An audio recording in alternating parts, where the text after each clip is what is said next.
Merci de nous rejoindre, hein. Vous êtes bien dans votre émission Direct Santé, hein.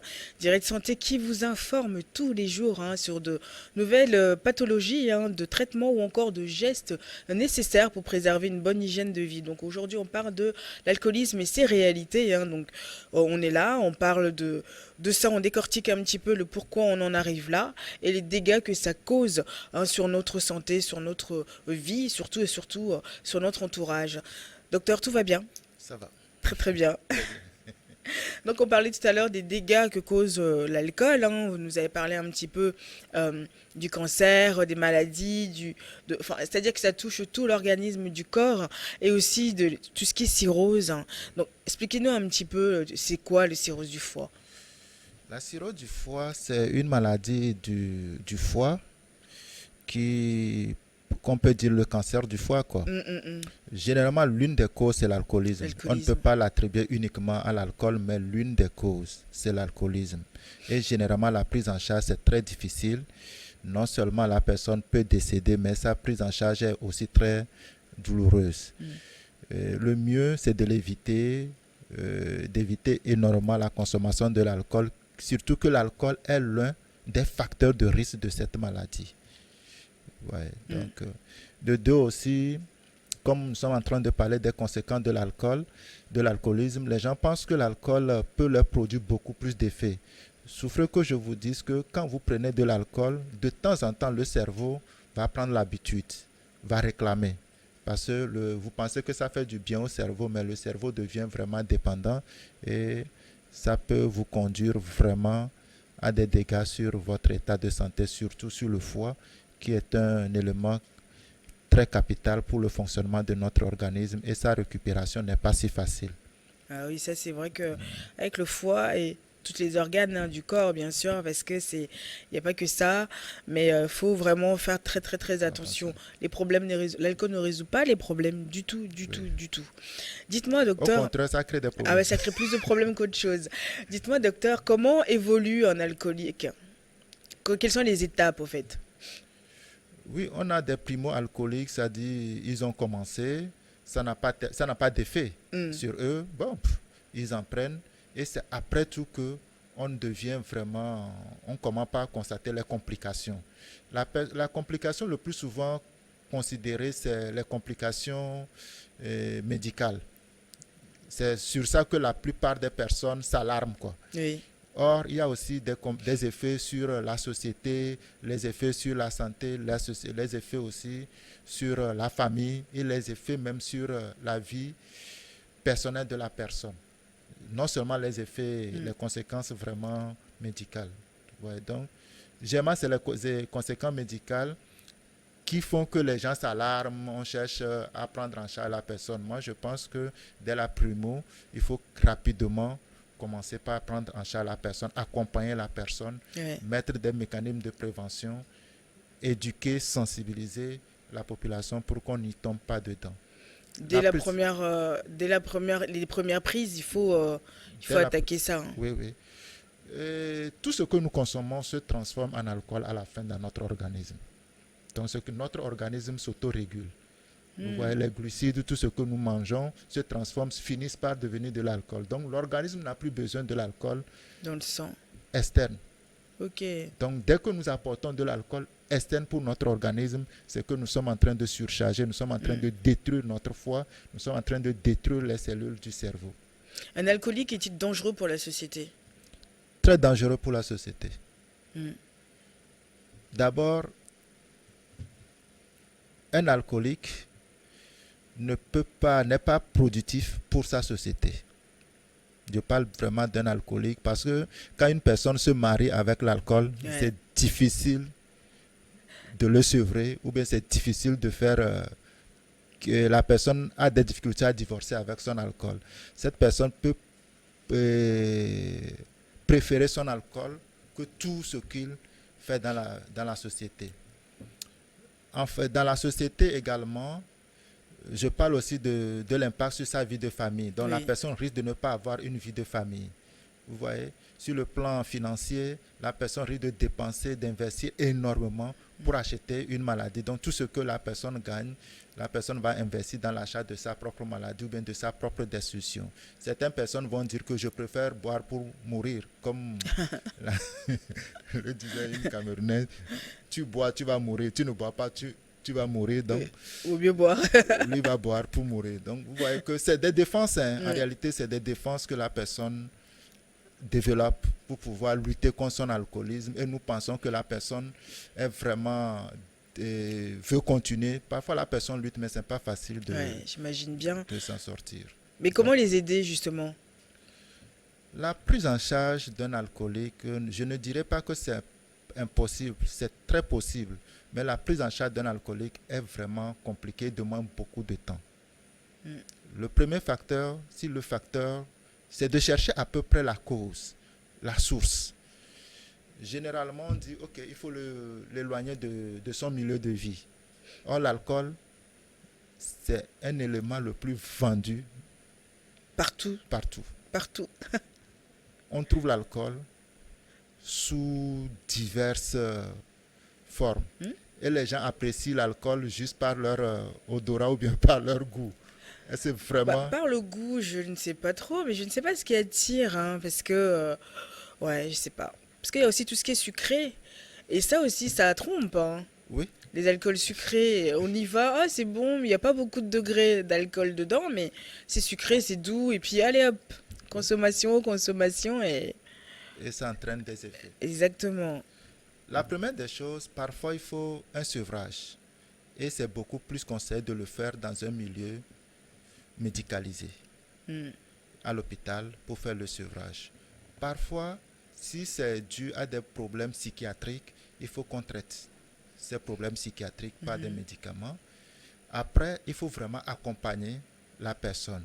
Ne pas oublier des périodes de rechute. Chez les alcooliques, c'est vraiment, Ça revient. ça revient. Ça revient parce qu'on voit l'autre comprendre.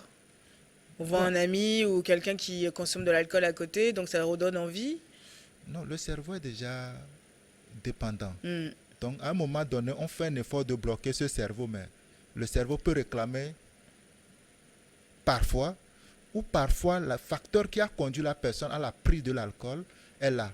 Donc, en psychologie, nous appelons certaines choses les facteurs de défense, maintenant les mécanismes de défense, Mhm. le niveau de régression. Donc, la personne peut avoir peut-être une fixation au stade oral. Donc, face à des difficultés, la personne peut faire une régression à ce stade. Donc, vous voyez qu'il peut replonger dans l'alcool. Donc, c'est de pouvoir l'accompagner vraiment pour pouvoir se défendre, pour pouvoir dépasser les étapes, pour pouvoir lui donner d'autres mécanismes de défense, pour pouvoir faire face à des difficultés. Le plus grand problème également, c'est les accompagnateurs. Oui. Généralement, les accompagnateurs sont très vite dessus. Ils vous diront que nous avons fait tout ce que nous voulons, mais c'est qu'ils refusent. Ils abandonnent, quoi. Oui, ils abandonnent. Donc, parfois aussi, il faut vraiment accompagner la famille. Et la famille, généralement, finissent par délaisser la personne. Ils se découragent. Ils n'ont plus envie de s'investir. Je pense que la prise en charge, c'est vraiment difficile. Ça prend vraiment du temps. Mais on y arrive généralement à des résultats vraiment positifs, si vraiment on s'y met. Et nous n'avons pas ça au Togo, mais parfois il faut aussi des groupes anonymes, c'est-à-dire des alcooliques Oui. qui eux-mêmes ils forment un club Des pour groupes de pouvoir parole, des là, groupes pour... de parole oui. pour pouvoir vraiment s'auto soutenir. Il faut également des psychologues pour pouvoir les accompagner. Il faut aussi les assistants sociaux pour les accompagner dans leur vie quotidienne et un peu de prise en charge, la prise en charge Il faut médicale. mettre ça en place, les groupes de parole. Quand ils Oui, viennent vous voir, c'est bien de... faut créer ça. oui, normalement, on doit Oui, il créer faut ça dans créer les ça. centres Mm. psychiatriques, dans les centres où on prend en charge les personnes addictes. Donc, je pense que ça peut vraiment les Bien sûr. aider. Et l'accompagnement doit être vraiment personnalisé. On ne doit pas tout de suite dire oui, quand on est alcoolique, on fait ça. Parce que chaque alcoolique a un problème Mm. particulier. Donc, il faut comprendre vraiment son problème pour mieux l'aider dans sa prise En charge. dans sa prise en charge. Bah, docteur, on a quelques questions de nos téléspectateurs. Monsieur Dodi qui dit, un alcoolique peut-il devenir fou s'il n'est pas aidé? Oui, comme je l'ai dit, l'alcool, sur cet aspect, il faut on voit vraiment les deux aspects. Je dis, une maladie psychiatrique peut conduire à une prise de l'alcool. Donc, c'est évident que si la personne a déjà une maladie psychiatrique comme la schizophrénie, ça peut commencer par se manifester. Or, en réalité, c'est cette maladie qui le conduisait à prendre de l'alcool. Je ne sais pas si je me fais comprendre. Oui. La deuxième des choses aussi, l'alcool fait partie des éléments qui détruisent les cellules du cerveau d'une manière irréversible. Si les cellules du cerveau sont détruites, c'est normal que la personne peut manifester des troubles de comportement. En période de sevrage, la personne peut manifester vraiment les troubles de comportement avec les syndromes de trimestre, les déshydratations, la confusion, les hallucinations, ainsi de suite, ainsi de suite. Donc c'est pour cela que je dis, il faut vraiment un bon spécialiste pour faire un bon diagnostic, pour mieux accompagner cette personne. Madame Sophie, donc on en a parlé tout à l'heure, qui veut savoir, est-il conseillé à une femme enceinte de boire de l'alcool? Je dirais que c'est vraiment déconseillé à une femme enceinte de prendre de l'alcool parce qu'il n'y a pas une dose de l'alcool qui est tolérée. Même une petite quantité de l'alcool à une dose faible peut avoir des effets néfastes et irréversibles sur le fœtus. Malheureusement, quand le fœtus serait né, quand l'enfant va grandir, quand l'enfant va commencer par manifester certaines choses, nous n'allons pas lier cela à cette petite quantité de l'alcool qu'on avait pris entre-temps. Donc, ce n'est pas du tout conseillé à une femme enceinte de goûter à l'alcool pour la vie qu'elle porte. Madame Sophie, c'est déconseillé, mettez une grosse croix dessus. Monsieur Toussaint qui dit « Mon cousin s'est fait licencier parce qu'il buvait sur son lieu de travail et depuis, ça ne fait que s'aggraver. Comment l'aider ?» Cette personne doit vraiment voir un spécialiste de la santé. Aller consulter un psychiatre si il y a un psychiatre dans leur milieu ou bien aller dans l'hôpital de référence. D'abord consulter un psychiatre pour voir qu'est-ce qu'il faut faire et après on va mettre un protocole de prise en charge pour ce patient. Mais je vais lui dire que ça ne serait pas TikTok. Oui. Il faut vraiment de la patience pour mieux accompagner cette personne, pour que la personne puisse vraiment adhérer à la prise en charge. Généralement pour ces personnes, comme vous êtes inquiet, comme vous ne voulez pas, ok, j'accepte, je vais arrêter. Donc, c'est comme la personne vous tend un dos d'âne, quoi.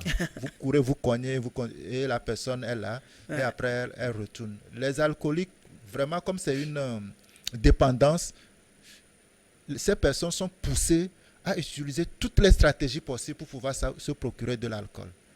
C'est comme la drogue, quoi. C'est comme la drogue. Madame Cafui qui dit « Ma belle-mère fait goûter du Solabi à mon fils de 2 ans avant chaque repas. Est-il dangereux pour lui ?» Très dangereux. Normalement, la belle-mère, pour ne pas envenimer la situation, c'est très dangereux. Ce n'est pas conseillé de goûter à l'alcool avant l'âge de 18 ans ou bien 19 ans. Ce n'est pas autorisé. Elle est en train de tuer l'enfant déjà. Et le cerveau de cet enfant-là peut rapidement être habitué, peut être sensibilisé et peut demander plus tard. Et on ne comprendra rien. Ah, mais mamie, c'est pas bon ce que vous faites pour votre fils. Ça ne l'aide pas du tout. Votre petit-fils, ça ne l'aide pas du tout. Madame Akouvi, la dernière question. Madame Akouvi qui dit que son frère boit de l'alcool du matin jusqu'au soir et il mange à peine et ne refuse aussi de se faire aider. Oui, la personne a des difficultés pour se faire aider. Ce n'est pas que la personne refuse, mais c'est son état d'alcoolisme qui le pousse dans cette situation. Cela veut dire que c'est nous qui devons faire des efforts pour pouvoir l'amener à prendre conscience. Certainement que son frère n'a pas encore pris conscience. C'est normal aussi que quand je dis normal, c'est entre guillemets, l'alcool inhibe. Donc la personne aura tendance à ne pas avoir l'appétit, à ne pas manger. Et la prise en charge, ça serait très difficile. Donc il faut vraiment accompagner, il faut l'associer à des spécialistes qui peuvent mieux l'aider à vraiment se faire prendre en charge. Aujourd'hui, nous avons, si c'est au Togo par exemple, nous avons des addictologues qui peuvent mieux accompagner cette personne. Donc, il faut vraiment des stratégies. J'aurais aussi à ajouter que nous n'avons pas encore des centres de réhabilitation.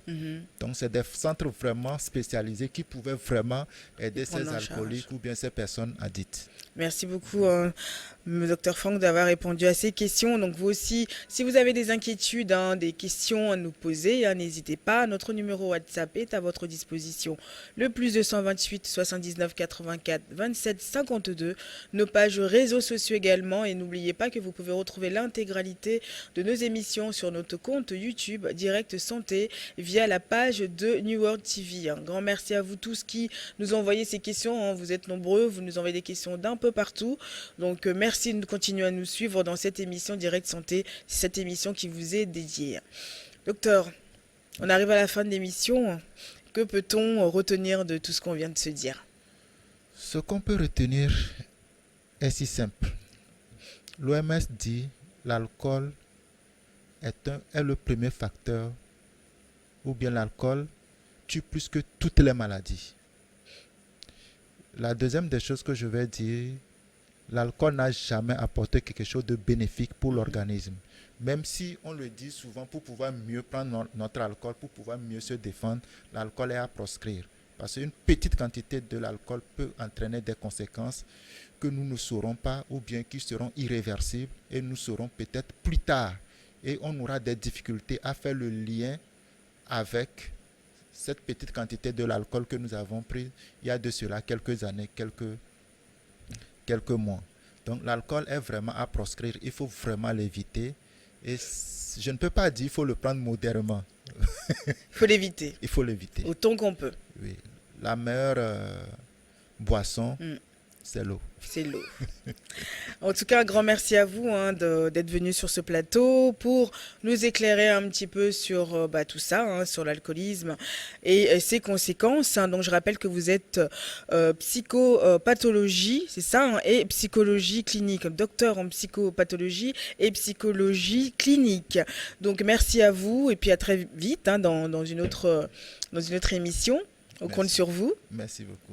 Merci aussi à Clésso, Messieurs Aristide. Merci à Bruce. Et puis merci à vous tous qui nous suivez tous les jours dans cette émission Direct Santé. On se retrouve demain. Bonne journée.